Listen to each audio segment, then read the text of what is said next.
ಪವಿತ್ರಂ ಚರಿತಂ ಯಸ್ಯಾಃ ಪವಿತ್ರಂ ಜೀವನಂ ತಥಾ ಪವಿತ್ರತಾ ಸ್ವರೂಪಿಣ್ಯೈ ತಸ್ಯೈ ಕುರ್ಮೋ ನಮೋ ನಮಃ.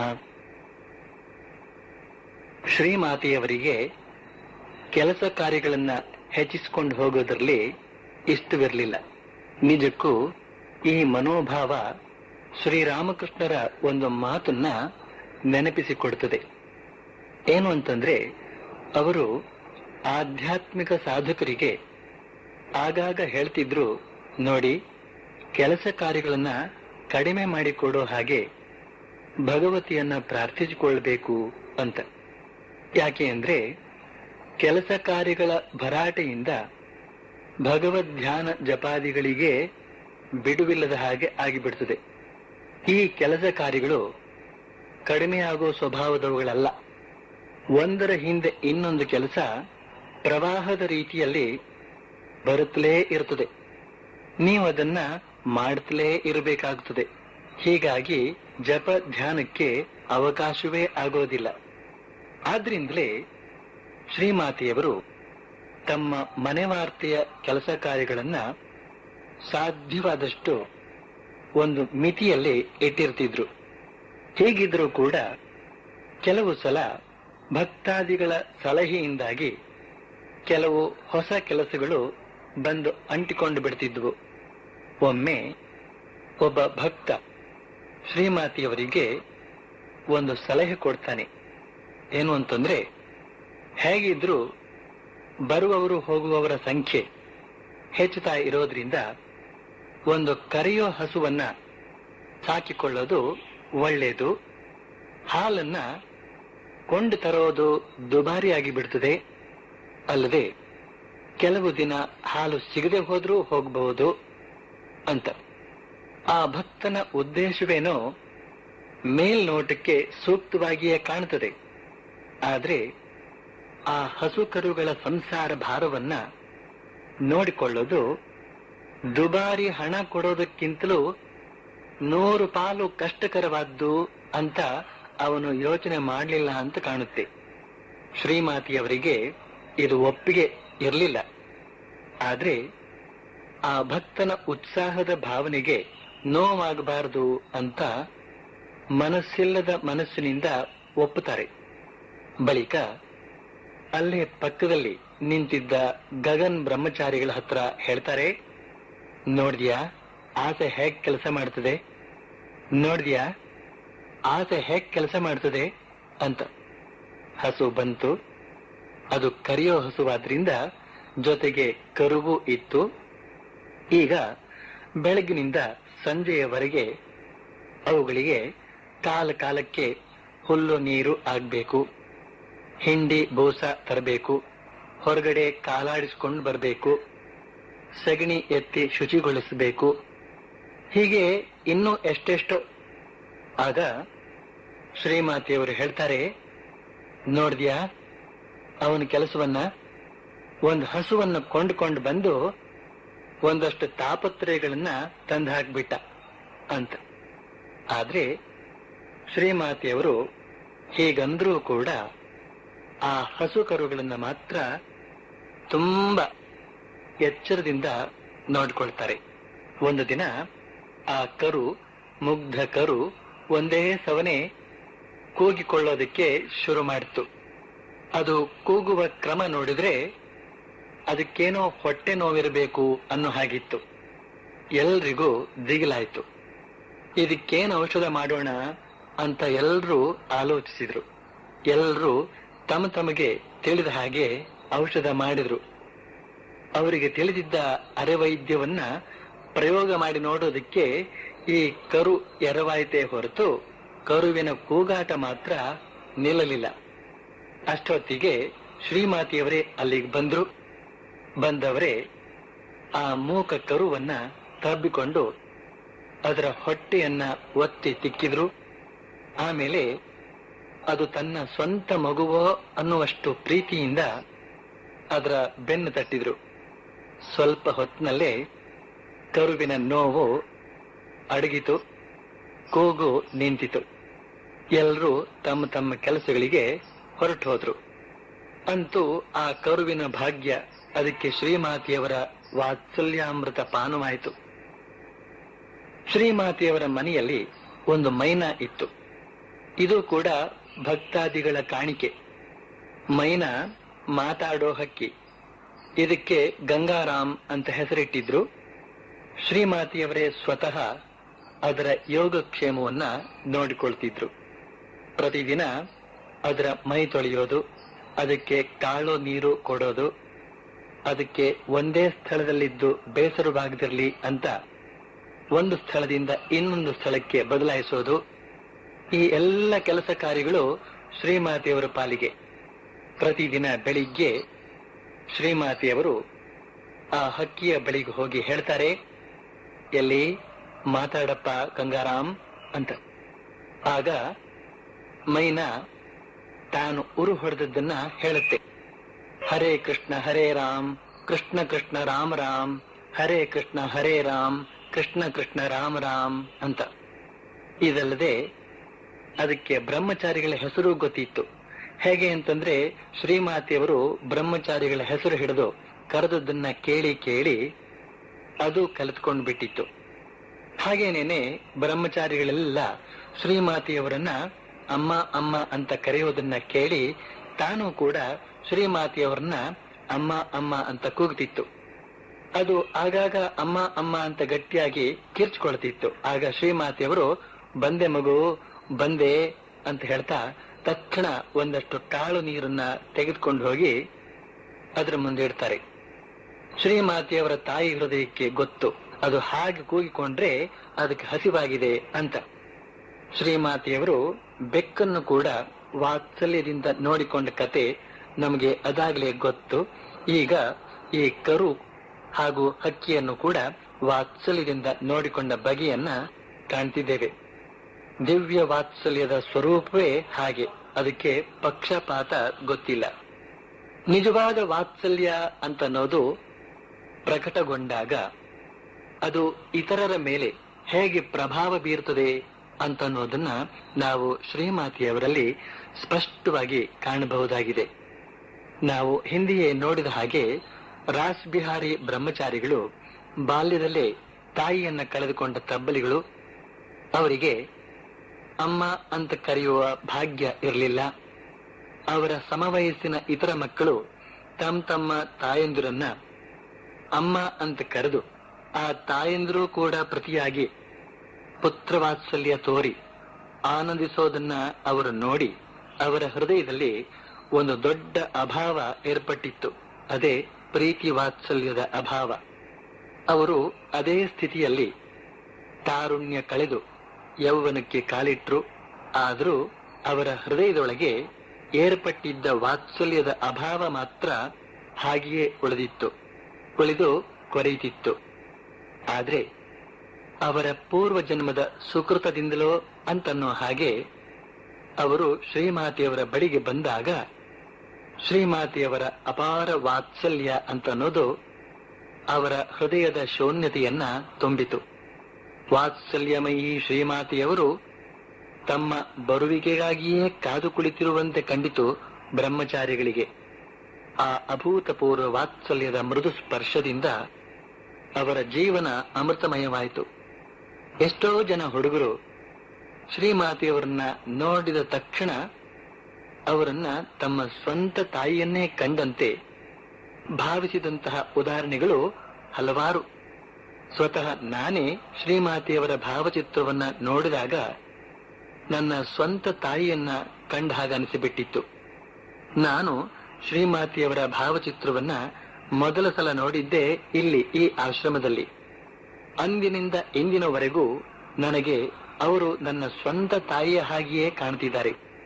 ಇದೇನಿದು ಅಂತ ನನಗೆ ಇನ್ನೊಂದು ಅದ್ಭುತವಾಗಿ ಕಾಣ್ತಾ ಇದೆ. ಇದು ಅವರು ನನ್ನ ಸ್ವಂತ ತಾಯಿಯಾಗಿ ಅಲ್ಲಿ ಕುಳಿತಿರೋದ್ರಿಂದಲೇನೆ ನಾನು ಇಲ್ಲಿ ಈ ಆಶ್ರಮಕ್ಕೆ ಸೇರಿಕೊಂಡಂದಿನಿಂದ ಇಂದಿನವರೆಗೂ ತಾಯಿಯ ಸುತ್ತ ಓಡಾಡಿಕೊಂಡಿರುವ ಮಗುವಿನಂತೆ ನಿಶ್ಚಿಂತೆಯಿಂದಿದ್ದೇನೆ. ಸ್ವಾಮಿ ಮಹಾದೇವಾನಂದರು ಇನ್ನು ಹುಡುಗನಾಗಿದ್ದಾಗ ಶ್ರೀಮಾತೆಯವರನ್ನ ಕಾಣೋದಕ್ಕೆ ಬಂದಿದ್ರು. ಆಗ ಅವರಿಗೆ ಶ್ರೀಮಾತೆಯವರು ತಮ್ಮ ಸ್ವಂತ ತಾಯಿಯೇ ಅಲ್ಲಿ ತಮ್ಮ ಇದರಲ್ಲಿ ಕುಳಿತಿರುವಂತೆ ಕಂಡಿತು ಅಂತ ಅವರೇ ಮುಂದೆ ಹೇಳ್ತಾರೆ. ಪಂಚಾನನ ಘೋಷ್ ಅಂತನ್ನೋ ಭಕ್ತ ಹುಡುಗನಾಗಿದ್ದಾಗ ಒಮ್ಮೆ ಶ್ರೀಮಾತೆಯವರ ಬಳಿಗೆ ಹೋಗಿದ್ದ. ಹೋಗಿ ಶ್ರೀಮಾತೆಯವರ ಪಾದಗಳಿಗೆ ನಮಸ್ಕರಿಸ್ತಾ ಆ ಪಾದಗಳನ್ನ ನೋಡ್ತಾನೆ. ಆಶ್ಚರ್ಯ, ಆ ಪಾದಗಳು ತನ್ನ ಸ್ವಂತ ತಾಯಿಯ ಪಾದಗಳ ಹಾಗೆಯೇ ಕಾಣ್ತಾ ಇವೆ ಪಂಚಾನನ ಘೋಷನಿಗೆ. ಹಾಗೆಯೇ ಚಿನ್ನದ ಬಳೆ ತೊಟ್ಟ ಕೈಗಳನ್ನ ನೋಡ್ತಾನೆ. ಅವುಗಳು ಕೂಡ ತನ್ನ ತಾಯಿಯ ಕೈಗಳ ಹಾಗೆಯೇ ಕಾಣ್ತಾ ಇವೆ. ಪಂಚಾನನಿಗೆ ವಿಸ್ಮಯವೋ ವಿಸ್ಮಯ. ಈ ಅನಿರೀಕ್ಷಿತ ವಿಸ್ಮಯದಿಂದಾಗಿ ಅವನಿಗೆ ಬಾಹ್ಯ ಪ್ರಜ್ಞೆ ತಪ್ಪುವ ಹಾಗಾಯಿತು. ಅದೇ ಅರೆಪ್ರಜ್ಞೆಯಲ್ಲೇ ಆತ ಯಾವುದೋ ಒಂದು ಅವ್ಯಕ್ತ ಸೆಳೆತಕ್ಕೆ ಸಿಕ್ಕವನ ಹಾಗೆ ಒಂದೊಂದೇ ಹೆಜ್ಜೆ ಇಡ್ತಾ ಶ್ರೀಮಾತೆಯವರ ಹತ್ತಿರ ಹೋಗ್ತಾ ಇದ್ದಾನೆ. ಶ್ರೀಮಾತೆಯವರ ಅತಿ ಹತ್ತಿರದಲ್ಲಿ ನಿಂತುಕೊಂಡು ಹುಡುಗ ಪಂಚಾನನ ಅವರನ್ನ ಕಾಲಿಂದ ತಲೆಯವರೆಗೆ ನೋಡ್ತಿದ್ದಾನೆ. ನೋಡಿದವನು ನೋಡುತ್ತಲೇ ಇದ್ದಾನೆ. ಹುಡುಗನ ಭಾವಾತಿಶಯವನ್ನ ಗುರುತಿಸಿದ ಶ್ರೀಮಾತೆಯವರು ವಾತ್ಸಲ್ಯದಿಂದ ಮೃದುವಾಗಿ ಕೇಳ್ತಾರೆ, ಏನಪ್ಪಾ ಮಗು, ಹಾಗ್ಯಾಕೆ ನೋಡ್ತಾ ನಿಂತ್ಬಿಟ್ಟೆ? ಏನಾಯ್ತು ನಿನಗೆ? ಬಾ ಮಗು, ಇಲ್ಲಿ ಬಾ ಅಂತ. ಹುಡುಗ ಪಂಚಾನನ ಹೋಗಿ ಅವರ ಪಕ್ಕದಲ್ಲೇ ಕುಳಿತುಕೊಂಡ. ಶ್ರೀಮಾತೆಯವರು ಅತ್ಯಂತ ವಾತ್ಸಲ್ಯದಿಂದ ಅವನ ಬೆನ್ನ ಮೇಲೆ ಕೈಯಾಡಿಸಿದರು. ಅದೆಂತಹ ದಿವ್ಯ ಸ್ಪರ್ಶ! ಹುಡುಗನಿಗೆ ರೋಮಾಂಚನವಾಯಿತು. ಬಹಳ ಹೊತ್ತು ತಾಯಿಯಿಂದ ಅಗಲಿದ್ದ ಮಗು ತಾಯಿಯನ್ನ ಕಂಡಾಗ ಎಷ್ಟು ಸಂತೋಷ ಪಡ್ತದೋ, ತನ್ನ ಪುಟ್ಟ ಪುಟ್ಟ ಕೈಗಳನ್ನ ಬಡಿದುಕೊಳ್ಳುತ್ತಾ ಬಚ್ಚ ಬಾಯಿಯನ್ನ ಹಿಗ್ಗಿಸಿ ನಗುತ್ತಾ ಎಷ್ಟು ಆನಂದ ಪಡ್ತದೋ ಅಷ್ಟು ಆನಂದವಾಯಿತು ಹುಡುಗ ಪಂಚಾನನಿಗೆ. ಇನ್ನೊಬ್ಬ ಹುಡುಗ ಬಂದಿದ್ದ ಶ್ರೀಮಾತೆಯವರ ಬಳಿಗೆ. ಇವನು ಕೂಡ ಶ್ರೀಮಾತೆಯವರಲ್ಲಿ ಸರ್ವ ವಿಧದಿಂದಲೂ ತನ್ನ ಸ್ವಂತ ತಾಯಿಯನ್ನೇ ಕಾಣ್ತಾನೆ. ಕಂಡದ್ದಲ್ಲದೆ ಅವರ ಜೊತೆಗೆ ಕುಳಿತುಕೊಂಡು ಊಟ ಮಾಡಬೇಕು ಅಂತ ಬಯಸ್ತಾನೆ. ಶ್ರೀಮಾತೆಯವರು ಕೂಡ ಆಗ ಅವನ ಸ್ವಂತ ತಾಯಿಯಂತೆ ಪಕ್ಕದಲ್ಲೇ ಕುಳಿತುಕೊಂಡ್ರು. ಆದ್ರೆ ಆ ಹುಡುಗ ಅಷ್ಟಕ್ಕೆ ಬಿಡ್ಲಿಲ್ಲ. ಶ್ರೀಮಾತೆಯವರೇ ಸ್ವತಃ ತಮ್ಮ ಕೈಯಿಂದ ತನಗೆ ಉಣಿಸ್ಬೇಕು ಅಂತ ಹಠ ಹಿಡ್ದ. ಅವನ ಶಿಶು ಸಹಜ ಹಠಕ್ಕೆ ಶ್ರೀಮಾತೆಯವರು ಮಣಿಯಲೇಬೇಕಾಯಿತು. ಮಣಿದು ಉಣಿಸ್ತಾರೆ. ಆದ್ರೆ ಹುಡುಗ ಅಷ್ಟಕ್ಕೂ ತೃಪ್ತನಾಗಲಿಲ್ಲ. ತಾನು ಊಟ ಮಾಡುವಾಗ ಅವರು ತಮ್ಮ ತಲೆಯ ಮೇಲಿನ ಸೆರಗಿನ ಮುಸುಕನ್ನ ತೆಗೆಯಬೇಕು ಅಂತ ಹಠ ಹಿಡಿದ. ಶ್ರೀಮಾತೆಯವರು ಇದಕ್ಕೂ ಒಪ್ಪಿಕೊಳ್ತಾರೆ. ಹುಡುಗ ಶ್ರೀಮಾತೆಯವರ ಮುಖವನ್ನೇ ನೋಡ್ತಾ ಊಟ ಮಾಡಿದ. ಶ್ರೀಮಾತೆಯವರು ಅತ್ಯಂತ ಪ್ರೀತಿಯಿಂದ ಅವನ ಮನೆಯವರ ಕುರಿತಾಗಿ ಮಾತುಕತೆ ಆಡ್ತಾ ಉಣಿಸಿದ್ರು. ಈ ಸಂದರ್ಭದಲ್ಲಿ ಶಿಶುವಿನಂತೆ ವರ್ತಿಸಿದ ನಾಗಮಹಾಶಯರ ಹಠಕ್ಕೂ ಸೋತು ಶ್ರೀಮಾತೆಯವರು ಅವರಿಗೆ ಉಣಿಸಿದ್ದನ್ನ ನಾವು ನೆನಪಿಸಿಕೊಳ್ಳಬಹುದು. ಶ್ರೀರಾಮಕೃಷ್ಣರು ಹೇಳುತ್ತಿದ್ದ ಹಾಗೆ ಆಧ್ಯಾತ್ಮಿಕ ಜೀವನದಲ್ಲಿ ಭಗವಂತನನ್ನ ತಾಯಿ ಅಂತ ತಿಳಿದು ಸಾಧನೆ ಮಾಡೋದು ಸಾಧನೆಯ ಕೊನೆಯ ಹಂತ. ಯಾತಕ್ಕೆ ಕೊನೆಯ ಹಂತ? ಮೊದಲನೆಯ ಹಂತವೇ ಯಾಕಾಗಬಾರದು ಅಂತ ಕೇಳಿದ್ರೆ, ನಾನಾ ಬಗೆಯ ಸಾಧನೆಗಳಿಂದ, ತಪಸ್ಸಿನಿಂದ ಹೃದಯದ ಕಲ್ಮಶಗಳೆಲ್ಲ ಸುಟ್ಟು ಹೋಗಿ ಅದು ಪರಮ ಪರಿಶುದ್ಧವಾದಾಗ ಮಾತ್ರ ಶಿಶು ಸಹಜ ಸರಳತೆ ಅಂತ ಅನ್ನೋದು ಮೂಡಿ ಬರುತ್ತೆ. ಅಂತಹ ಶಿಶು ಸಹಜ ಸರಳತೆಯಿಂದ ಭಗವಂತನನ್ನ ತಾಯಿ ಅಂತ ತಿಳಿಯೋದಕ್ಕೆ ಸಾಧ್ಯವಾಗುತ್ತದೆ. ಮನಸ್ಸಿನಲ್ಲಿ ರಾವಣಾಸುರ ತುಂಬಿಕೊಂಡಿರುವವರೆಗೆ ಸೀತೆ ಮಾತೆಯಾಗಿ ಕಾಣೋದಿಕ್ಕೆ ಸಾಧ್ಯವಾಗೋದಿಲ್ಲ. ಆದ್ರಿಂದಲೇ ಶ್ರೀರಾಮಕೃಷ್ಣರು ಹೇಳ್ತಾರೆ, ಭಗವಂತನನ್ನ ತಾಯಿ ಅಂತ ತಿಳಿದು ಸಾಧನೆ ಮಾಡೋದು ಆಧ್ಯಾತ್ಮಿಕ ಜೀವನದ ಕೊನೆಯ ಹಂತ ಅಂತ. ಸ್ವಾಮಿ ಪ್ರಶಾಂತಾನಂದರ ಹಿಂದಿನ ಹೆಸರು ಗೊತ್ತಿಲ್ಲ. ಆದ್ರೆ ನಮ್ಮ ಸೌಲಭ್ಯಕ್ಕಾಗಿ ಅವರ ಹಿಂದಿನ ಹೆಸರು ಪ್ರಶಾಂತ ಅಂತ ಇಟ್ಕೊಳ್ಳೋಣ. ಈ ಹುಡುಗ ಪ್ರಶಾಂತನ ತಾಯಿ ತೀರ್ಕೊಂಡಿದ್ದಾಳೆ. ಹುಡುಗ ತಾಯಿ ಇಲ್ಲದ ತಬ್ಬಲಿಯಾಗಿದ್ದಾನೆ. ಹೀಗೆ ಕೆಲವು ಕಾಲ ಕಳೆದಿದೆ. ಒಂದಾನೊಂದು ದಿನ ಅವನಿಗೆ ಶ್ರೀಮಾತೆಯವರ ಭಾವಚಿತ್ರ ಸಿಕ್ಕಿತು. ನೋಡ್ತಾನೆ, ತನ್ನ ತಾಯಿ ಹಾಗೆಯೇ ಇದೆ ಆ ಭಾವಚಿತ್ರ. ಅವನ ಪೂರ್ವದ ಪುಣ್ಯ ಒಂದು ದಿನ ಅವನನ್ನ ಜಯರಾಮ್ ಬಾಟಿಗೆ ಕರೆತಂದಿತು.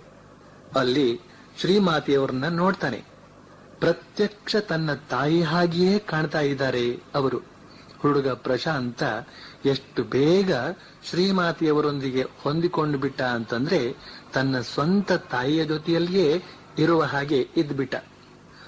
ಪ್ರಶಾಂತ ಇನ್ನೂ ಹುಡುಗ ಅಂದಮೇಲೆ ಚೇಷ್ಟೆಗಳಿಲ್ಲದೆ ಇರುತ್ತೆಯೇ? ಅದರಲ್ಲೂ ಹುಡುಗರು ತಾಯಿಯಂದಿರ ಬಳಿ ಇನ್ನಷ್ಟು ಹೆಚ್ಚು ಚೇಷ್ಟೆ ಮಾಡುತ್ತವೆ. ಸಲಿಗೆ ಸಲಿಗೆ ಸಲಿಗೆ. ಜಯರಾಮ್ ಬಾಟಿಗೆ ಪ್ರತಿದಿನ ಒಬ್ಬರು ಡಾಕ್ಟ್ರು ಬರ್ತಾ ಇದ್ರು. ಈ ಡಾಕ್ಟ್ರು ಕುದುರೆಯ ಮೇಲೆ ಬರ್ತಿದ್ರು. ಪ್ರಶಾಂತ ನೋಡ್ದ ಕುದುರೆಯನ್ನ. ಆ ಡಾಕ್ಟ್ರು ಅದರ ಲಗಾಮನ್ನ ಹಿಡಿದುಕೊಂಡು ಒಳ್ಳೆ ಠೇವಿಯಿಂದ ಬರೋದನ್ನ ಕೂಡ ನೋಡ್ತಾ ನೋಡ್ತಾ ಪ್ರಶಾಂತನ ಹುಡುಗ ಬುದ್ಧಿಯಲ್ಲಿ ಏನೋ ಒಂದು ಆಸೆ ತಲೆ ಹಾಕಿತು. ಏನ್ ಆಸೆ ಅಂತಂದ್ರೆ ಆ ಕುದುರೆಯ ಮೇಲೆ ಕುಳಿತುಕೊಂಡು ತಾನೂ ಸವಾರಿ ಮಾಡಬೇಕು ಅಂತ ಆಸೆ. ಸರಿ, ಶ್ರೀಮಾತೆಯವರ ಹತ್ರ ಬಂದು ರಗಳೆ ಮಾಡೋದಕ್ಕೆ ಶುರು ಮಾಡ್ದ. ತಾನು ಒಂದು ಸಲ ಆ ಕುದುರೆ ಮೇಲೆ ಕೂತು ಸವಾರಿ ಮಾಡೋದಕ್ಕೆ ಬಿಟ್ಕೊಡೋ ಹಾಗೆ ಆ ಡಾಕ್ಟ್ರಿಗೆ ಹೇಳ್ಬೇಕು ಅಂತ ಶ್ರೀಮಾತೆಯವರಿಗೆ ರಗಳೆ ಮಾಡೋದಕ್ಕೆ ಶುರು ಮಾಡ್ದ. ಆದ್ರೆ ಆ ಕುದುರೆ ತುಂಟ ಕುದುರೆ ಅಂತ ಶ್ರೀಮಾತೆಯವರಿಗೆ ಗೊತ್ತಿತ್ತು. ಆದ್ರಿಂದ ಅವರು ಹುಡುಗ ಪ್ರಶಾಂತನಿಗೆ ಹೇಳ್ತಾರೆ, ಬೇಡ ಕಣೋ, ಅದು ತುಂಟ ಕುದುರೆ, ನಿನ್ನನ್ನ ಅದು ಎತ್ತಿ ಹಾಕಿ ಕಾಲ್ಗೀಲು ಮುರಿದ್ರೆ ಏನ್ ಗತಿ, ಬೇಡಪ್ಪ ಮರಿ ಅಂತ ಬುದ್ಧಿ ಹೇಳ್ತಾರೆ. ಶ್ರೀಮಾತೆಯವರು ಅದು ತುಂಟ ಕುದುರೆ ಅಂತ ಹೇಳಿದ್ರೂ ಕೂಡ ಈ ತುಂಟ ಹುಡುಗ ಕೇಳಬೇಕಲ್ಲ. ತುಂಬಾ ಪೀಡಿಸ್ತಾನೆ ಶ್ರೀಮಾತೆಯವರನ್ನ. ಅವನ ಹಠವನ್ನ ತಡೀಲಾರದೆ ಶ್ರೀಮಾತೆಯವರು ಆ ಡಾಕ್ಟ್ರಿಗೆ ಹೇಳ್ತಾರೆ, ನೋಡಪ್ಪ, ಈ ಹುಡುಗ ಹೇಳಿದ ಮಾತು ಕೇಳ್ತಾ ಇಲ್ಲ, ಇವನಿಗೆ ಒಂದು ಸಲ ಸವಾರಿ ಮಾಡೋದಕ್ಕೆ ಅವಕಾಶ ಕೊಡಪ್ಪ ಅಂತ. ಶ್ರೀಮಾತೆಯವರ ಬಾಯಿಯಿಂದ ಆ ಮಾತು ಬಂದ ತಕ್ಷಣ ಡಾಕ್ಟ್ರು ಒಪ್ಕೊಂಡ್ಬಿಟ್ಟ. ಈಗ ನೋಡ್ಬೇಕು ಪ್ರಶಾಂತನ ಆನಂದವನ್ನ. ತಕ್ಷಣ ಹಾರಿ ಕುದುರೆ ಮೇಲೇರಿ ಹತ್ತಿ ಕುಳಿತುಕೊಂಡ. ಲಗಾಮನ್ನ ಕೈಯಲ್ಲಿ ಹಿಡಿದುಕೊಂಡು ಹೈ ಹೈ ಅಂದ. ಕುದುರೆ ತೈ ತೈ ಅಂತ ಕುಣಿತಾ ಮನೆ ಕಡೆ ಓಡೋದಕ್ಕೆ ಶುರು ಮಾಡಿತು. ಅಲ್ಲ, ಸರಿಯಾದ ಕುದುರೆಯನ್ನ ಹೊಸಬ ಒಬ್ಬ ಹತ್ತಿ ಸವಾರಿ ಮಾಡಬೇಕಾದ್ರೇನೇನೆ ಎಷ್ಟು ಕಷ್ಟ ಇದೆ. ಇನ್ನು ಇದು ತುಂಟ ಕುದುರೆ. ಸಾಲದಕ್ಕೆ ಬೆನ್ನ ಮೇಲೆ ಕುಳಿತವನು ಪುಟಾಣಿ ಹುಡುಗ. ಈ ಹುಡುಗನಿಗೆ ಕೀಟ್ಲೆ ಕೊಡೋದಕ್ಕೆ ಆ ತುಂಟ ಕುದುರೆಗೆ ಒಂದು ಒಳ್ಳೆ ಅವಕಾಶ. ಕುದುರೆ ಸೀದಾ ಮನೆ ಕಡೆ ಹೊರಟಿತು. ಯಾರ ಮನೆ? ಡಾಕ್ಟರ್ ಮನೆ. ಈಗೇನ್ ಮಾಡ್ಬೇಕು ಹುಡುಗ? ಪುನಃ ಲಗಾಮ್ ಹಿಡಿದುಕೊಂಡು ವಾಪಸ್ ಎಳೆದಾಡಿ ಸೆಣಸಾಡಿ ಹಾಗೂ ಹೀಗೂ ಒದ್ದಾಡಿ ಕೊನೆಗೆ ಜಯರಾಮ್ ಬಾಟಿಗೆ ವಾಪಸ್ ಬಂದು ಸೇರ್ದ. ಶ್ರೀಮಾತೆಯವರು ಕಾತರರಾಗಿ ಹುಡುಗ ಸುರಕ್ಷಿತವಾಗಿ ಹಿಂತಿರುಗಿ ಬರೋದನ್ನೇ ಕಾದು ನೋಡ್ತಾ ಕುಳಿತಿದ್ರು. ಹುಡುಗನೇನೋ ಬಂದ, ಕುದುರೆಯೂ ಬಂತು. ಆದ್ರೆ ಹುಡುಗನ ಬಟ್ಟೆಯೆಲ್ಲ ಹರಿದು ಹೋಗ್ಬಿಟ್ಟಿದೆ. ಅಷ್ಟೇ ಅಲ್ಲ, ಮೈಯೆಲ್ಲ ತರಚಿ ಗಾಯವಾಗಿ ರಕ್ತ ಸುರಿತಾ ಇದೆ. ಅದು ಹೇಗೆ? ಕುದುರೆ ಮೇಲೆ ಹೋಗಿ ಬಂದವನ ಬಟ್ಟೆ ಹರಿದು ಹೋಗೋದು ಹೇಗೆ? ಮೈ ತರಚಿ ರಕ್ತ ಬರೋದು ಹೇಗೆ? ಏನಾಗಿದೆ ಅಂತಂದ್ರೆ, ಈ ತುಂಟ ಕುದುರೆ ಇದೆಯಲ್ಲ, ಇದು ಮುಳ್ಳು ಪೊದೆ ಅಂತಿಲ್ಲ, ಬಿದಿರ ಮೆಳೆ ಅಂತಿಲ್ಲ, ಎಲ್ಲೆಂದ್ರಲ್ಲಿ ನುಗ್ಗಿಕೊಂಡು ಓಡಿತ್ತು. ಮೇಲ್ಗಡೆ ಕುಳಿತಿರೋ ಹುಡುಗನು ಕೂಡ ಸಾಕಷ್ಟು ತುಂಟನೆ. ಆದ್ರಿಂದ ಬಿದ್ದು ಹೋಗದ ಹಾಗೆ ಲಗಾಮನ್ನೇನೋ ಗಟ್ಟಿಯಾಗಿ ಹಿಡಿದುಕೊಂಡಿದ್ದ. ಆದ್ರೆ ಆ ಮುಳ್ಳಿನ ಪೊದೆಗೆ, ಬಿದಿರಿನ ಮೆಳೆಗೆ ಬಟ್ಟೆ ಸಿಕ್ಕಿ ಚೂರು. ಮೈ ತರಚಿ ರಕ್ತವೋ ರಕ್ತ. ಇದನ್ನೆಲ್ಲ ಕಂಡು ಶ್ರೀಮಾತೆಯವರಿಗೆ ಹೇಗಾಗಿರ್ಬೇಡ.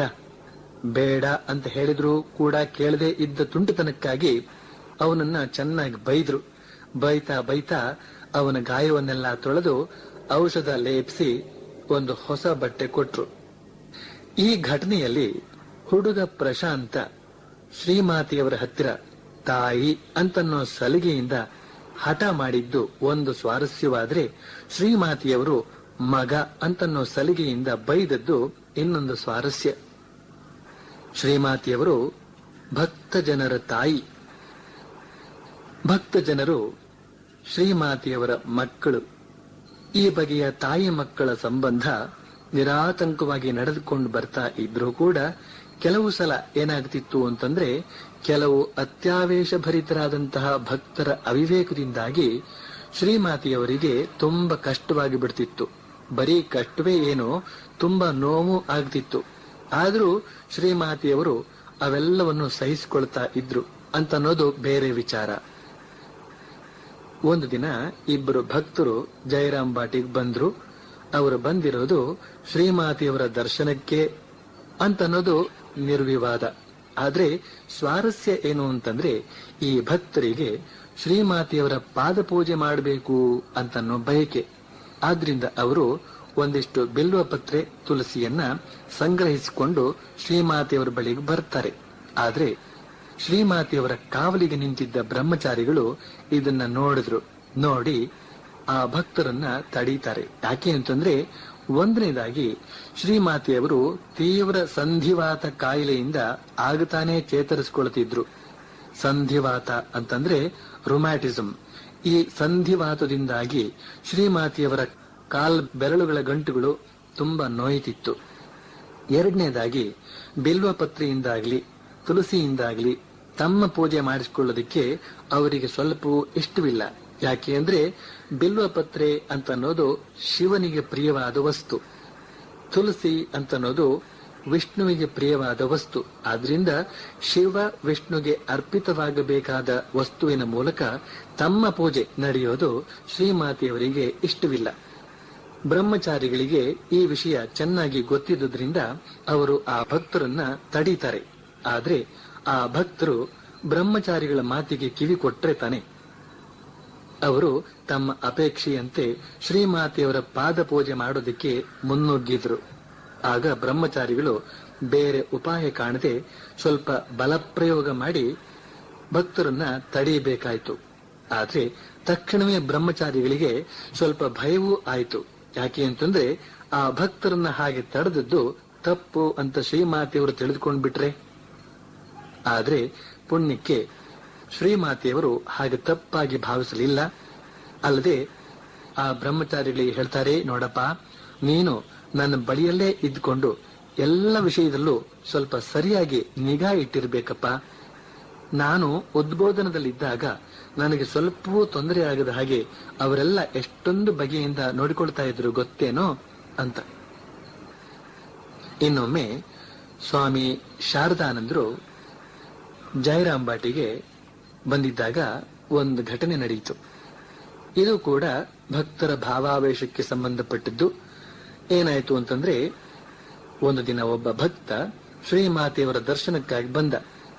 ಬ್ರಹ್ಮಚಾರಿಗಳೊಬ್ರು ಅವನನ್ನ ಶ್ರೀಮಾತೆಯವರ ಬಳಿಗೆ ಕರೆತಂದ್ರು. ಆಗ ಶ್ರೀಮಾತೆಯವರು ಅಲ್ಲೇ ಒಂದ್ ಕಡೆ ನಿಂತಿದ್ರು. ಈ ಭಕ್ತ ಸಮೀಪಿಸಿದವನೇ ಉದ್ದಂಡ ನಮಸ್ಕಾರ ಮಾಡಿದ. ಉದ್ದಂಡ ನಮಸ್ಕಾರ ಮಾಡಿದ್ದೇನೋ ಸರು ಹೋಯ್ತು. ಅದು ಅವನ ಭಕ್ತಿಯ ಆಧಿಕ್ಯವನ್ನ ವ್ಯಕ್ತಪಡಿಸುವಂತಿತ್ತು. ಆದ್ರೆ ಅವನ ಭಕ್ತಿಯ ಆವೇಶ ಅಷ್ಟಕ್ಕೆ ನಿಲ್ಲಲಿಲ್ಲ. ಆತ ಆವೇಶಭರಿತನಾಗಿ ಶ್ರೀಮಾತೆಯವರ ಪಾದಗಳನ್ನ ಎಳೆಯೋದಕ್ಕೆ ಶುರು ಮಾಡಿದ. ಯಾಕೆ ಅಂದ್ರೆ ಅವರ ಪಾದ ಪದ್ಮಗಳನ್ನ ತನ್ನ ಎದೆಗೆ ತಬ್ಬಿಕೊಳ್ಳಬೇಕು ಅಂತ. ಈಗ ನೀವು ಪರಿಸ್ಥಿತಿಯನ್ನ ಆಲೋಚಿಸಿ ನೋಡಿ. ಶ್ರೀಮಾತೆಯವರು ನಿಂತುಕೊಂಡಿದ್ದಾರೆ. ಈತ ಅವರ ಪಾದಗಳನ್ನ ತನ್ನ ಎದೆಯ ಬಳಿಗೆ ಎಳೆದುಕೊಳ್ತಿದ್ದಾನೆ. ಈಗ ಶ್ರೀಮಾತೆಯವರ ಗತಿ ಏನಾಗಬೇಕು? ದಪ್ ಅಂತ ಅಂಗಾತ ಬಿದ್ದು ಬಿಡೋ ಹಾಗಾಯ್ತು ಅವರಿಗೆ. ಆದ್ರೆ ಅವರು ಅದೃಷ್ಟವಶಾತ್ ಮನೆಯ ಕಂಬದ ಪಕ್ಕದಲ್ಲೇ ನಿಂತಿದ್ದರಿಂದ ತಕ್ಷಣ ಕಂಬವನ್ನ ಆನಿಸಿ ಹಿಡಿದುಕೊಂಡ್ರು.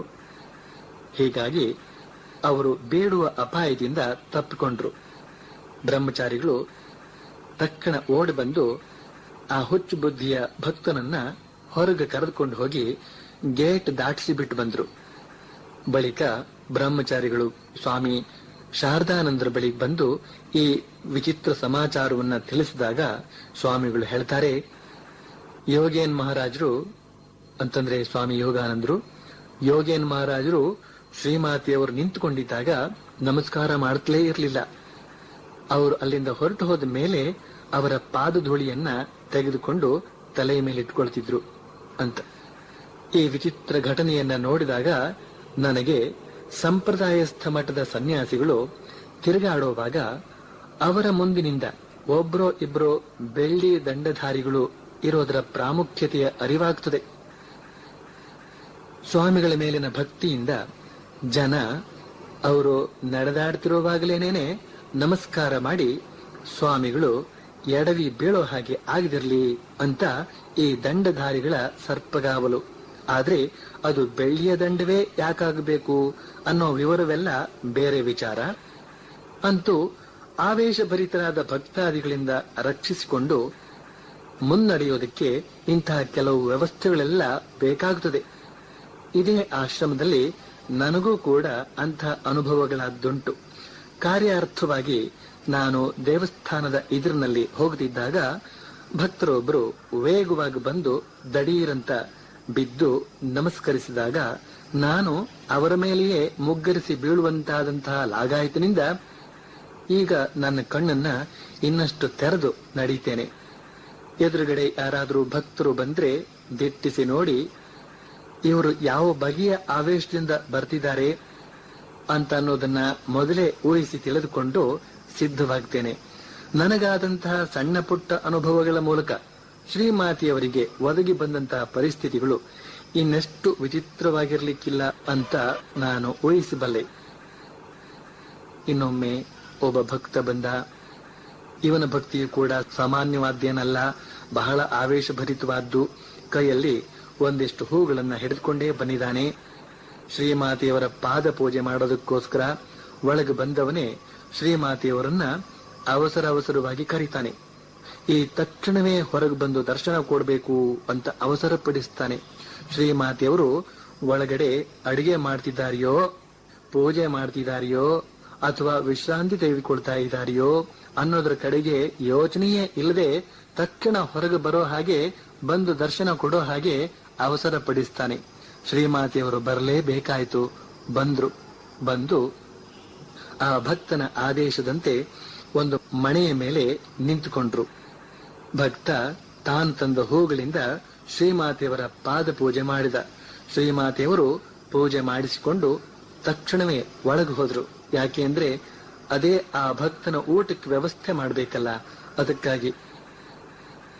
ಇಂತಿಂಥ ವಿಚಿತ್ರ ಪ್ರಸಂಗಗಳಲ್ಲಿ ಶ್ರೀಮಾತೆಯವರು ತುಂಬಾ ಸಹನೆಯನ್ನ ತಂದುಕೊಳ್ಬೇಕಾಗಿತ್ತಲ್ಲದೆ ಬೇರೆ ಮಾರ್ಗವೇ ಇರಲಿಲ್ಲ. ಈ ಭಕ್ತಿಯ ಹೆಸರಿನಲ್ಲಿ ಎಂತೆಂಥ ಹುಚ್ಚಾಟಗಳು ನಡೆಯುತ್ತವೋ ಅವೆಲ್ಲವನ್ನು ಭಗವಂತನಾದವನು ಸಹಿಸಿಕೊಳ್ಳಲೇಬೇಕಾಗುತ್ತದೆ. ಒಮ್ಮೆ ಒಬ್ಬಳು ಸ್ತ್ರೀ ಭಕ್ತೆ ಬಂದು ಶ್ರೀಮಾತೆಯವರ ಪಾದಗಳಿಗೆ ನಮಸ್ಕಾರ ಮಾಡಿದ್ಲು. ಅವಳು ನಮಸ್ಕಾರ ಮಾಡ್ತಾ ಇದ್ರೆ ಶ್ರೀಮಾತೆಯವರು ಗಟ್ಟಿಯಾಗಿ ಕಿರ್ಚ್ತಾ ಇದ್ದಾರೆ. ಏನಾಯ್ತು ಅಂತಂದ್ರೆ ಆ ಭಕ್ತೆ ನಮಸ್ಕಾರ ಮಾಡ್ತಾ ಶ್ರೀಮಾತೆಯವರ ಉಂಗುಷ್ಟವನ್ನ ಕಚ್ಚಿಬಿಟ್ಟಿದ್ದಾಳೆ. ಶ್ರೀಮಾತೆಯವರು ನೋವು ತಾಳಲಾರದೆ ಕಿರುಚಾಡ್ತಾ ಹೇಳ್ತಾ ಇದ್ದಾರೆ, ಇದೇನಮ್ಮ ಇದು ಯಾವ ತರದ ಭಕ್ತಿ? ನಮಸ್ಕಾರ ಮಾಡಬೇಕಾದ್ರೆ ಮಾಡು, ಆದ್ರೆ ಉಂಗುಷ್ಟವನ್ನ ಯಾಕೆ ಕಚ್ಚುತ್ತಿ ಅಂತ. ಆಗ ಆ ಭಕ್ತೆ ತಾನು ಹಾಗೆ ಉಂಗುಷ್ಟವನ್ನ ಯಾಕೆ ಕಚ್ಚಿದ್ದು ಅಂತ ವಿವರಿಸಿ ಹೇಳ್ತಾಳೆ, ಅಮ್ಮ ಹೀಗೆ ಮಾಡಿದ್ರೆ ನೀವು ನನ್ನನ್ನ ಯಾವಾಗ್ಲೂ ನೆನಪಿಟ್ಕೊಳ್ತೀರಿ ಅಂತ. ಆಗ ಶ್ರೀಮಾತೆಯವರು ಇನ್ನೂ ನೋವು ಅನುಭವಿಸ್ಲೇ ಹೇಳ್ತಾರೆ, ಅಯ್ಯೋ ದೇವ್ರೆ, ನೆನಪಿಟ್ಕೊಳ್ಳೋ ಹಾಗೆ ಮಾಡೋದಕ್ಕೆ ಇಂಥ ಉಪಾಯವನ್ನ ನಾನೆಲ್ಲೂ ಕೇಳಿಲ್ಲಪ್ಪ ಅಂತ. ಅವತಾರ ಕಾರ್ಯ ಅಂತ ಅನ್ನೋದು ಎಷ್ಟು ಕಷ್ಟ ಅಂತ ನಿಮಗೆಲ್ಲ ಈಗ ಕೊಂಚ ಅರ್ಥವಾಗ್ತಾ ಇರಬಹುದು. ಇನ್ನೊಮ್ಮೆ ಶ್ರೀಮಾತೆಯವರು ಉದ್ಬೋಧನದ ಮನೆಯಲ್ಲಿ ದೇವರ ಪೂಜೆ ಮುಗಿಸಿಕೊಂಡು ಆಗ ತಾನೇ ಹೊರಗೆ ಬರ್ತಾ ಇದ್ರೆ ಅವರನ್ನೇ ಪೂಜೆ ಮಾಡೋದಿಕ್ಕೆ ಅಲ್ಲೊಬ್ಬ ಭಕ್ತ ಬಂದು ಸಿದ್ಧವಾಗಿದ್ದಾನೆ. ಶ್ರೀಮಾತೆಯವರು ಏನೋ ಆತ ತಮಗೆ ಪುಷ್ಪಾಂಜಲಿ ಮಾಡಿ ಹೊರಟು ಹೋಗಬಹುದು ಅಂತ ತಿಳಿದುಕೊಂಡು ಮಂಚದ ಮೇಲೆ ಕಾಲುಗಳನ್ನ ಕೆಳಗೆ ಎಳಿಬಿಟ್ಟುಕೊಂಡು ಕುಳಿತುಕೊಂಡ್ರು. ಆ ಭಕ್ತ ಅಪರಿಚಿತ ಆದ್ರಿಂದ ಶ್ರೀಮಾತೆಯವರು ಮೈತುಂಬ ಬಟ್ಟೆ ಸುತ್ತಿಕೊಂಡು ಕೂತ್ಕೊಂಡ್ರು. ಅವರು ಹಾಗೆ ಸರಿಯಾದ ಸ್ಥಿತಿಯಲ್ಲಿ ಕೂತ್ಕೊಂಡದ್ದನ್ನ ನೋಡಿ ಭಕ್ತ ಈ ಅವಕಾಶವನ್ನ ಚೆನ್ನಾಗಿ ಉಪಯೋಗಿಸಿಕೊಂಡ. ಆತ ಪೂಜಾ ವಿಧಾನವನ್ನ ಚೆನ್ನಾಗಿ ಬಲ್ಲವನು ಅಂತ ಕಾಣುತ್ತೆ. ಒಳ್ಳೆ ಕ್ರಮ ಪ್ರಕಾರವಾಗಿ ಅಂಗನ್ಯಾಸ ಕರನ್ಯಾಸಾದಿಗಳನ್ನ ಮಾಡ್ತಾ ಸಾವಕಾಶವಾಗಿ ವಿವರವಾಗಿ ಪೂಜೆ ಮಾಡೋದಕ್ಕೆ ಶುರು ಮಾಡಿದ. ಶ್ರೀಮಾತೆಯವರು ಚಕಾರವೆತ್ತುದೆ ಕುಳಿತಿದ್ರೂ ಕೂಡ ಮೈಯೆಲ್ಲ ಒಳಗಡೆ ಬೆವರ್ತಾ ಇತ್ತು. ಸೆಕೆಗಾಲ ಸಾಲದಕ್ಕೆ ಮೈ ತುಂಬ ಬಟ್ಟೆ ಹೊದ್ದುಕೊಂಡಿದ್ದಾರೆ, ಮೈಯೆಲ್ಲ ಬೇಯ್ತಾ ಇತ್ತು. ಆದ್ರೆ ಭಕ್ತನಿಗೆ ಮಾತ್ರ ಈ ಯಾವುದರ ಪರಿವೇ ಇಲ್ಲ. ತಾನು ಉರು ಹೊಡೆದ ಮಂತ್ರಗಳನ್ನೆಲ್ಲ ಪಠಿಸ್ತಾ ಮನಸ್ತೃಪ್ತಿಯಾಗಿ ಪೂಜೆ ಮಾಡ್ತಿದ್ದಾನೆ. ಒಳ್ಳೆ ಪೂಜೆ. ಶ್ರೀಮಾತೆಯವರನ್ನ ಈ ಹಿಂಸೆಯಿಂದ ಬಿಡಿಸೋದಕ್ಕೆ ಅಲ್ಲಿ ಯಾರು ಇರ್ಲಿಲ್ವೇ ಅಂತ ಕೇಳಿದ್ರೆ ಇದ್ರು. ಗೋಲಾಪ್ಮ ಇದ್ಲು. ಆದ್ರೇನಾಗಿದೆ ಅಂತಂದ್ರೆ, ಭಕ್ತಾದಿಗಳು ಬಂದು ಶ್ರೀಮಾತೆಯವರಿಗೆ ಈ ರೀತಿ ಪುಷ್ಪಾಂಜಲಿ ಮಾಡೋದು ತೀರ ಸರ್ವೇ ಸಾಮಾನ್ಯವಾಗಿತ್ತು. ಈ ಭಕ್ತ ಕೈಯಲ್ಲಿ ಪುಷ್ಪಾದಿಗಳನ್ನ ಹಿಡಿದುಕೊಂಡು ಒಳಗೆ ಬಂದದ್ದನ್ನ ಗೋಲಾಪ್ಮ ಕಂಡಿದ್ರೂ ಕೂಡ ಅದ್ರ ಕಡೆಗೆ ವಿಶೇಷ ಗಮನ ಕೊಡ್ಲಿಲ್ಲ. ಯಾಕೆ ಅಂದ್ರೆ ಈತನೂ ಕೂಡ ಶ್ರೀಮಾತೆಯವರ ಪಾದಗಳಿಗೆ ಪುಷ್ಪಾಂಜಲಿ ಮಾಡಿ ಹೊರಟು ಹೋಗ್ತಾನೆ ಅಂತ ತಿಳಿದುಕೊಂಡು ಗೋಲಾಪ್ಮ ತನ್ನ ಕೆಲಸದ ಕಡೆಗೆ ಹೊರಟು ಹೋದ್ಲು.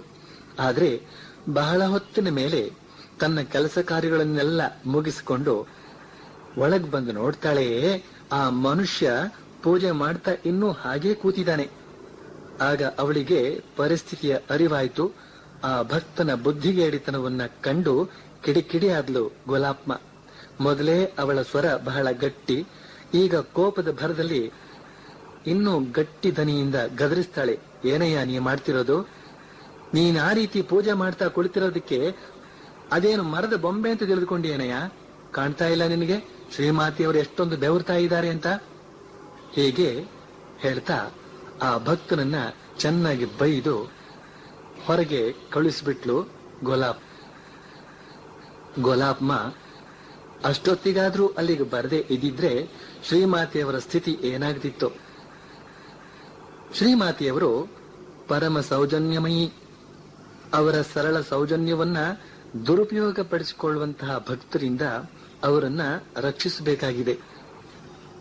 ಆದ್ರಿಂದಲೇ ತಾನೇ ವೈಕುಂಠದಲ್ಲಿ ವಿಷ್ಣುವಿನ ದ್ವಾರಪಾಲಕರಾಗಿ ಜಯ ವಿಜಯರು, ತ್ರಿಪುರಾಂಬಿಕೆಯಾದಂತಹ ರಾಜರಾಜೇಶ್ವರಿಯ ದ್ವಾರಪಾಲಕರಾಗಿ ಜಯ ವಿಜಯ ಇವರೆಲ್ಲ ಇರೋದು. ಇಲ್ಲಿ ಶ್ರೀಮಾತೆಯವರಿಗೆ ಯೋಗಿನ್ಮ, ಗೋಲಾಪ್ಮ. ಆದ್ರೆ ಕಾರ್ಯಾಂತರಗಳಿಂದ ಈ ಯೋಗಿನ್ಮ, ಗೋಲಾಪ್ಮಗೆ ಸದಾ ಶ್ರೀಮಾತೆಯವರ ಜೊತೆಗೇ ಇದ್ದುಕೊಂಡು ಅವರನ್ನ ವಿಚಿತ್ರ ಪರಿಸ್ಥಿತಿಗಳಿಂದ ಪಾರ್ ಮಾಡೋದಕ್ಕೆ ಸಾಧ್ಯವಾಗ್ತಾ ಇರಲಿಲ್ಲ. ಒಂದು ವೇಳೆ ಹತ್ತಿರದಲ್ಲೇ ಇದ್ರೂ ಕೂಡ ಕೆಲವು ಬಗೆಯ ವಿಚಿತ್ರ ಪರಿಸ್ಥಿತಿಗಳಿಂದ ತಪ್ಪಿಸೋದಕ್ಕೆ ಯಾರಿಂದಲೂ ಸಾಧ್ಯವಿಲ್ಲ. ಇದಕ್ಕೊಂದು ಸಣ್ಣ ಘಟನೆಯನ್ನು ಹೇಳಿದ್ರೆ ಈ ಮಾತನ್ನ ನೀವು ಕೂಡ ನಿಜ ಅಂತ ಒಪ್ಕೊಳ್ತೀರಿ. ಒಮ್ಮೆ ಇದು ನಡೆದದ್ದು ಕೂಡ ಉದ್ಬೋಧನದಲ್ಲೇನೇನೆ. ಶ್ರೀಮಾತೆಯವರು ಕುಳಿತುಕೊಂಡಿದ್ದಾರೆ, ಸುತ್ತ ಕೆಲವು ಭಕ್ತರು ಕುಳಿತಿದ್ದಾರೆ. ಆ ಸಂದರ್ಭದಲ್ಲಿ ಅಲ್ಲಿಗೆ ಇನ್ನೊಬ್ಬ ಭಕ್ತ ಬಂದವನೇ ಶ್ರೀಮಾತೆಯವರಿಗೆ ಸಾಷ್ಟಾಂಗ ಪ್ರಣಾಮ ಮಾಡಿದ. ಪ್ರಣಾಮ ಮಾಡ್ತಾ ತನ್ನ ಹಣೆಯನ್ನ ಶ್ರೀಮಾತೆಯವರ ಉಂಗುಷ್ಟದ ಮೇಲೆ ಗಟ್ಟಿಯಾಗಿ ಬಡಿದ. ಶ್ರೀಮಾತೆಯವರು ನೋವಿಂದ ಚೀರಾಡಿದ್ರು. ಆಗ ಅಲ್ಲಿ ಸುತ್ತ ಕುಳಿತಿದ್ದ ಭಕ್ತರು ಅವನನ್ನ ಗದರಿ ಕೇಳ್ತಾರೆ, ಅದ್ಯಾಕಯ್ಯ ಹಾಗೆ ಮಾಡಿದೆ ಅಂತ. ನೀವುಗಳೇನಾದ್ರೂ ಅಲ್ಲಿದ್ದಿದ್ರೆ ಆ ಭಕ್ತನ ಬೆನ್ನಿನ ಮೇಲೆ 4 ಬಾರಿಸ್ತಿದ್ರಿ. ಆದ್ರೆ ಅಲ್ಲಿ ಕುಳಿತಿದ್ದಂತಹ ಭಕ್ತರು ತುಂಬಾ ಸಪ್ಪೆ ಭಕ್ತರು. ಸುಮ್ಮನೆ ಬಾಯಿ ಮಾತಿನಲ್ಲಿ ಹೇಳ್ತಾರೆ, ಅದ್ಯಾಕಯ್ಯ ಹಾಗೆ ಮಾಡಿದೆ ಅಂತ. ಅದಕ್ಕೆ ಆ ಭಕ್ತ ಹೇಳ್ತಾನೆ, ನಾನೀ ರೀತಿ ನೋವು ಮಾಡಿ ನಮಸ್ಕರಿಸಿದ್ರೆ ಆ ನೋವು ಇರೋ ತನಕ ಶ್ರೀಮಾತೆಯವರು ನನ್ನನ್ನ ನೆನಪಿಸಿಕೊಳ್ತಾರೆ ಅಂತ. ಆಗ ಆ ಸ್ತ್ರೀ ಭಕ್ತೆ ಶ್ರೀಮಾತೆಯವರ ಉಂಗುಷ್ಟವನ್ನ ಕಚ್ಚಿದ್ದು ಇದಕ್ಕೆ ನೆನಪಿಗೋಸ್ಕರ. ಈಗ ಈ ಪುರುಷ ಭಕ್ತ ಕಚ್ಚಿದ್ದು ಇದಕ್ಕೆ ನೆನಪಿಗೋಸ್ಕರ. ಹಾಗೇನೇನೆ ಆ ಇನ್ನೊಬ್ಬ ಭಕ್ತ ಪೂಜೆ ಮಾಡಿದ್ದು ಅದಕ್ಕೆ ನೆನಪಿಗೋಸ್ಕರ. ಈ ಭಕ್ತರ ಈ ಬಗೆಯ ವಿಚಿತ್ರ ವರ್ತನೆಗಳನ್ನೆಲ್ಲ ನೋಡಿದಾಗ ಭಗವಂತ ಪದೇ ಪದೇ ಅವತಾರ ತಾಳೋದಿಕ್ಕೆ ಯಾಕೆ ಹೆದರ್ತಾ ಇದ್ದಾನೆ ಅಂತ ಗೊತ್ತಾಗುತ್ತೆ. ಹಾಗೇನೇನೆ ಅವನು ಯಾಕೆ ಯಾವಾಗಲೂ ಅವ್ಯಕ್ತವಾಗಿಯೇ ಇರೋದಕ್ಕೆ ಇಷ್ಟಪಡ್ತಾನೆ ಅಂತನ್ನೋದು ಗೊತ್ತಾಗುತ್ತೆ. ಅದಕ್ಕಾಗಿಯೇ ಅವನು ಈ ಭಕ್ತರ ಭಕ್ತಿಗೂ ಅವಕಾಶ ಆಗಬೇಕು, ತನಗೂ ಅಪಾಯ ಆಗಬಾರದು. ಅಂಥ ಒಂದು ಉಪಾಯ ಹೂಡಿದಾನೆ ಅಂತ ಅನ್ಬಹುದು. ಏನದು ಆ ಉಪಾಯ ಅಂತಂದ್ರೆ ಅರ್ಚಾವತಾರದ ಉಪಾಯ. ತಾನು ಅವತಾರ ತಾಳಿದಂತಹ ಕಾಲ ಬಿಟ್ಟು ಉಳಿದ ಕಾಲದಲ್ಲೆಲ್ಲ ವಿಗ್ರಹ ರೂಪದಿಂದಲೇ ದರ್ಶನ ಕೊಡ್ತೇನೆ ಅಂತ. ಆದ್ರಿಂದನೇ ಆತ ಕಲ್ಲಿನ ವಿಗ್ರಹವಾಗಿ, ಕಂಚಿನ ವಿಗ್ರಹವಾಗಿ ನಿಂತು ಬಿಟ್ಟಿದ್ದಾನೆ. ಈಗ ಬರ್ಲಿ, ಎಷ್ಟು ಜನ ಭಕ್ತರು ಬಂದ್ರು ಬರ್ಲಿ, ಎಷ್ಟು ಹೊತ್ತು ಪೂಜೆ ಮಾಡೋದಿದ್ರು ಮಾಡ್ಲಿ, ತನ್ನ ಪಾದಗಳಿಗೆ ಎಷ್ಟು ಬೇಕಾದ್ರೂ ತಲೆ ಚಚ್ಚಲಿ, ಎಷ್ಟು ಹೊತ್ತು ಬೇಕಾದ್ರೂ ಮಂತ್ರ ಹೇಳಲಿ, ನೈವೇದ್ಯ ಮಾಡಿದ್ರೆ ಮಾಡ್ಲಿ, ಬಿಟ್ರೆ ಬಿಡ್ಲಿ, ಅಥವಾ ನೈವೇದ್ಯ ತೋರಿಸ್ಬಿಟ್ಟು ಹಾಗೆ ಎತ್ತಿಕೊಂಡು ಹೋದ್ರು ಹೋಗ್ಲಿ, ಏನ್ ಮಾಡಿದ್ರೂ ತಾನು ಸಹಿಸಿಕೊಂಡು ವರ ಕೊಡ್ತೇನೆ ಅನ್ನೋ ಹಾಗೆ ವಿಗ್ರಹ ರೂಪ ತಾಳಿ ನಿಂತಿದ್ದಾನೆ ಭಗವಂತ. ಶ್ರೀಮಾತೆಯವರು ಕೂಡ ಇಂದು ನಮ್ಮೆಲ್ಲರ ಪಾಲಿಗೆ ವಿಗ್ರಹ ರೂಪ ತಾಳಿ ಜಯರಾಂಬಾಟಿಯಲ್ಲಿ ಭಾವಚಿತ್ರ ರೂಪದಿಂದ ಇತರ ಎಲ್ಲಾ ಕಡೆಗಳಲ್ಲೂ ನಮ್ಮ ಪೂಜೆಗಳನ್ನ ಸ್ವೀಕರಿಸ್ತಾ ಇದ್ದಾರೆ, ಪ್ರಾರ್ಥನೆಗಳನ್ನ ಕೇಳ್ತಾ ಇದ್ದಾರೆ, ಮೊರೆಗಳನ್ನ ಕೇಳ್ತಾ ಇದ್ದಾರೆ. ಆದ್ರೆ ಅವರಿಗೆ ಕಿಂಚಿತ್ತೂ ನೋವಿಲ್ಲ, ಆಯಾಸವಿಲ್ಲ ಅಂತ ಇಲ್ಲಿಯವರೆಗೆ ಹೇಳಿ ಮುಂದಿನದನ್ನ ಶ್ರೀಮಾತೆಯವರ ಕೃಪೆಯಿಂದ ಮುಂದಿನ ಶನಿವಾರ ಹೇಳ್ತೇನೆ. ಓಂ ಪ್ರಿಯತಾಂ ಪುಂಡರೀಕಾಕ್ಷಃ ಸರ್ವಯಜ್ಞೇಶ್ವರೋ ಹರಿಃ ತಸ್ಮಿನ್ ಸ್ತುಷ್ಟೇ ಜಗತ್ತುಷ್ಟಂ ಪ್ರೇಣಿತೆ ಪ್ರೇಣಿತಂ ಜಗತ್. ಹರಿ ಓಂ ತತ್ಸತ್.